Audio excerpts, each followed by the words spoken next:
Hey everyone, it's Jeannie, and today I'm sharing another light up card featuring Ink Blot Shop's Little Something in Skyline borders. I had previously used the Easy Lights for a Christmas card, and it was so easy that I had a bunch of ideas in which I wanted to incorporate lights into a card. So I'm starting off stamping out this little couple from the Little Something stamp set. I'm also masking them off because I will be using inks for a background. I'm also using the sky border from the Skyline border stamp set, and I thought that it was really perfect for a backdrop for this couple's dance photos. So when I went to high school, we had dances, and those dances had a little photo set up with a backdrop, and there would be a theme to it, and you could take photos with your friends or the person you came to the dance with. They were for like almost every single dance, and the most important ones were like senior prom and homecoming, and they were just really fun. And you could order the photos, and you would get copies of them, and you could share and swap with your friends. And I don't know if that's still a thing for high school dances. And I guess maybe this year we wouldn't be having all these dances and things like that because I'm not even sure if school's going to be in session. But if this is still happening at high school dances, I thought it was a cool memento. So anyway, I decided that I wanted this little couple in front of this fun backdrop, and they were just posing for one of these photos, and I thought it was just so cute. So I masked everything off, and I'm using Ink on 3's Atelier inks to create kind of a rainbow background. I just started with purple, blue, green, and yellow. And in hindsight, I think I should have started yellow, green, blue, and purple so it was brighter right behind the little border, but I think it's really gorgeous. So I am inking these all on Nina Solar white cardstock, and I think that the colors are super vibrant. I do go in, mix some water with some perfect pearls, and add that splatter. It just gives that glittery goodness to the background, and I think it just shimmers when you move it, and I think it works really well with the lights. So then I'm just going to go in and color. I decided to kind of stick with the rainbow theme, so I'm going to go in with pinks, red, orange, yellow, and then the rest of the colors I'm using in the border. And I do keep in mind to kind of keep purple away from the border, the colors that will be right next to the purple ink that's blended on the background. So the purple will be, in the inner parts of this little skyline border. And I think it was really fun to color. I ended up making this a super colorful card, which is fine. I thought that it was just so fun, and it kind of reminded me and made me nostalgic for high school dances, high school in general. And I think that these days it's a little tougher for the kids because they're not actually going to school because of COVID and all that. A lot of people are just learning at home, which could be really hard. I don't have kids, but I can imagine how difficult it is to homeschool and work and, be at home all the time. So hopefully parents are finding a way to handle it, and hopefully this card kind of brightens up anyone's day. I just did a ton of coloring for this, and I know that the majority of this card is just mainly coloring. I do tend to like doing a lot of scene cards and masking, and I usually don't have issues with it. I really love the Eclipse masking paper for all my masking because it's just larger. I have the full adhesive post-its, but sometimes the images are just way bigger and the post-its are just not big enough. So I tend to use Eclipse masking paper, and I think that that's like one of the things in my crafty stash that I reach for very often because I like creating scene cards, and it's relatively inexpensive. I think a roll is $14 or so on Amazon or another crafty shop like Ellen Hudson, but I've been using my roll for at least years or so, maybe 2 to 3 years. It's been a long time and I haven't used it up, and I use it very, very often.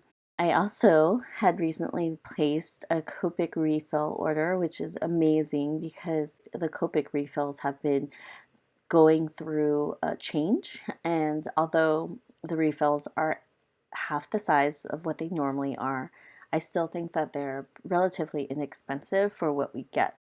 The refills can refill up to, I think, 5 times or so.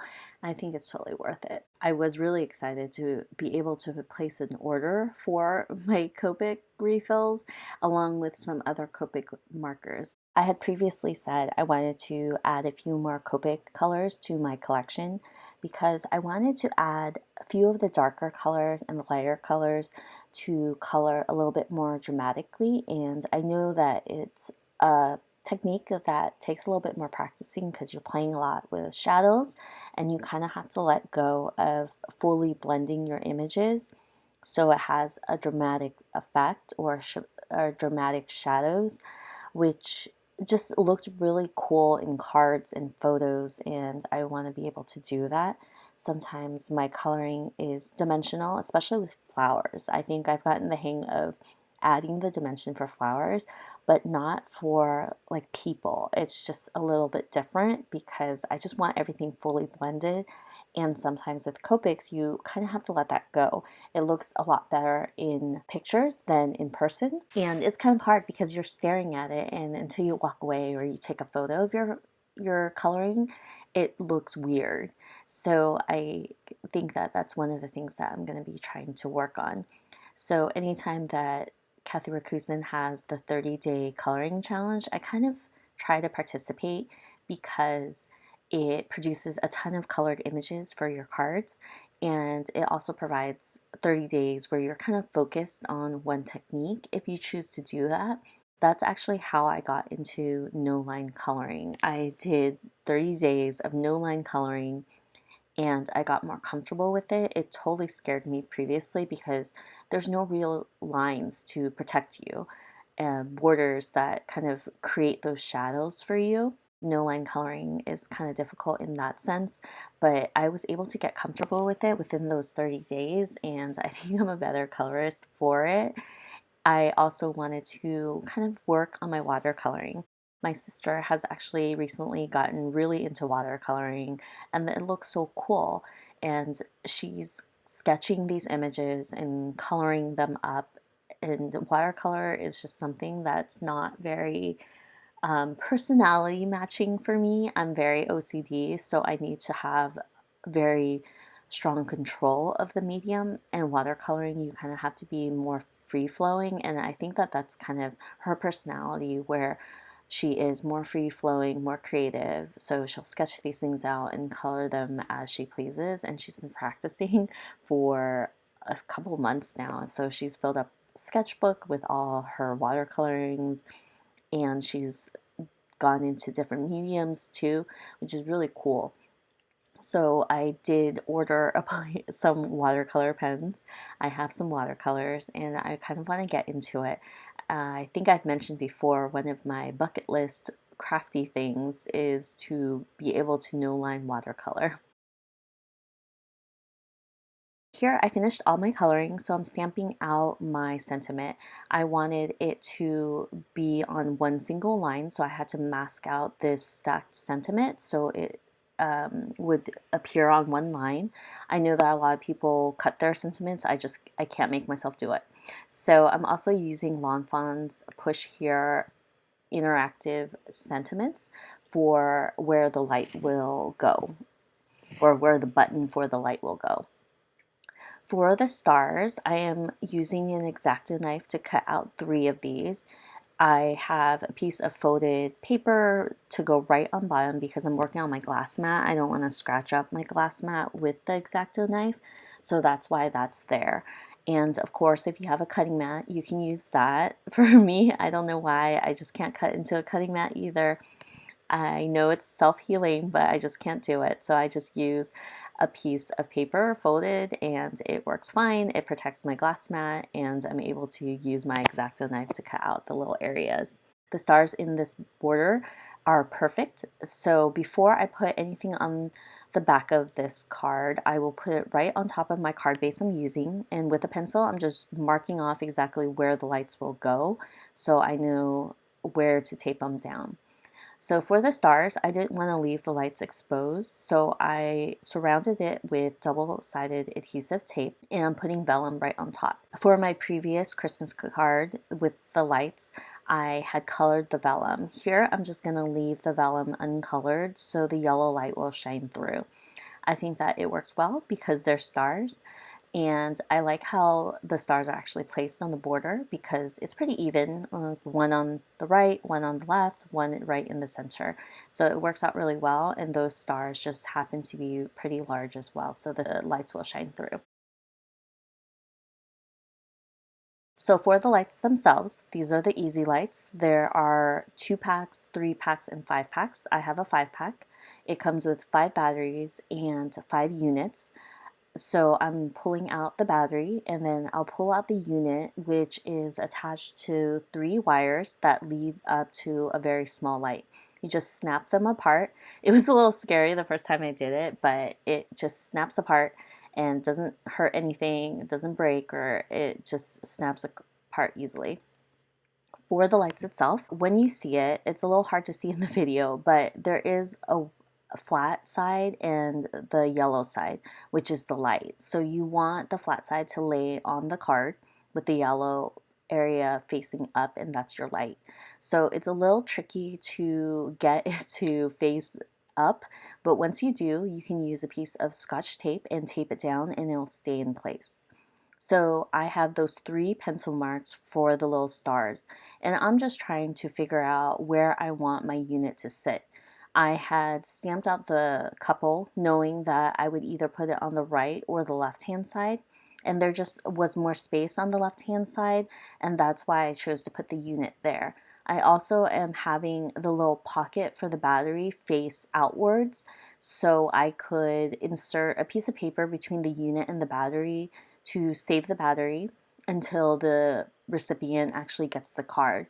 I actually don't show it in this video. I probably will in another video. I go in at the end and I insert it. I kind of like to take the pictures without the remove tag button. It's kind of like one of those buttons on mattresses and pillowcases and your clothes where you just don't remove it until you use it.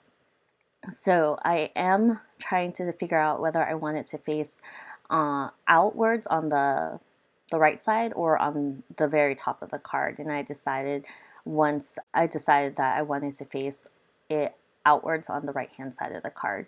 So I just go in and tape everything down with Scotch tape. You don't have to worry too much about the wires not working as long as you're not bending them sharply. So I kind of let them lay as they are, and I'll tape them down. So here I'm just like thinking about whether I want it to face upwards or to the right, where the battery will pop out from. And so I decided, it'll sit on the right hand side, which I already thought it was going to, and I'll just tape everything down. I want to make sure it's secure. The unit itself doesn't come with double-sided adhesive on the back of it, but you just need to put it on there so the unit kind of stays put. You want to make sure that it's just not moving around, because if it moves around when you have it delivered in the mail, it just might not work anymore. I don't know if that's true, but I'm assuming that you want it to be sturdy and you want it to be adhered to the card base. So before I put my card panel on top of the card, I'm adding my sentiment. I am leaving the push here button for the very last part of the card because I want to make sure it's placed directly on it. So I've added 2 layers of foam to the back, and I've covered up this entire panel. One thing I had learned from creating my Christmas light was that if I don't have the lights fully enclosed, like look at that middle star, the floor kind of gets lit up too. So I'm adding that foam tape right underneath that light so it's fully enclosed. So that way there's not much space for the light to shine, and I just wanted to shine through the star. So I'm trying to surround the entire area around the light with foam tape. and you can put the foam tape directly on the wires. It's fine. And I use my MISTI to help me line everything up so it lines up perfectly on the card panel. Once the card panel is on the card base, the card is more or less done. I just need to add the last push here sentiment right on top of the button, and I leave this as a last step just so I know exactly where this should go. That is it for today's card. I hope it brightens up your day a bit. I also think that these easy lights make it so easy to create a light up card, so I see many more of these in my future. I did add 2 strips of glitter cardstock on the top and bottom of the card just to add a little bit of interest. I didn't show that on the video. Thanks for joining me today, and I will see you guys next time. Bye.